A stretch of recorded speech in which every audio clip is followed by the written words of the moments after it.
Schools overcrowding in Mecklenburg County has become a huge problem, but the question remains how to solve the problem.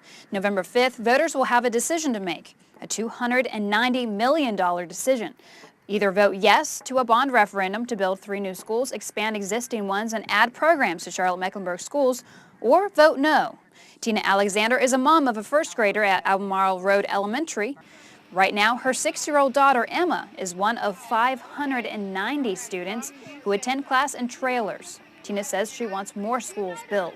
Neighborhoods nowadays, they're not the best, and there's always a shutdown or something, and when that happens, the trailers, they're pretty much easier to get into than the main school. Superintendent Heath Morrison says there is a need to build more brick and mortar to keep up with student growth and to give students a safer place to learn. Over the last 6 years, we've grown around 13,000 students in Charlotte-Mecklenburg schools, and so as you add new students, you stress certain buildings. So for example, the building that we're at, the elementary school that is adjacent and close to the middle school, is one of our most overcrowded facilities. We actually have more students in Albemarle Road Elementary School and mobile units than are actually in the brick and mortar building. But how will all these new projects affect taxpayers? There is no tax increase to pay for these bonds. The county has already accounted for the monies that would be part of this bond referendum. They can't allocate it until the voters approve it, but there is no tax increase for these bonds. Mecklenburg County's finance director says the reason why taxes won't go up is because the county is paying off more debt than it's taking on, meaning the new debt is simply taking the place of old, paid-off debt.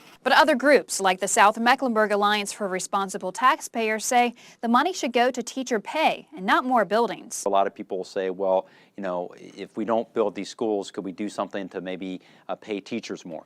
Our teachers definitely need to be paid more in North Carolina, but these bonds cannot be transferred to operating costs. So those are two specific separate budgets.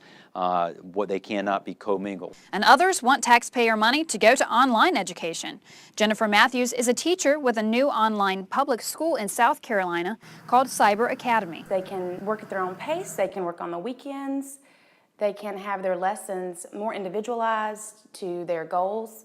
And I think that this really is a way to cut down on those overpopulated schools. Just 6 years ago, taxpayers approved more schools. Now we're facing the issue again.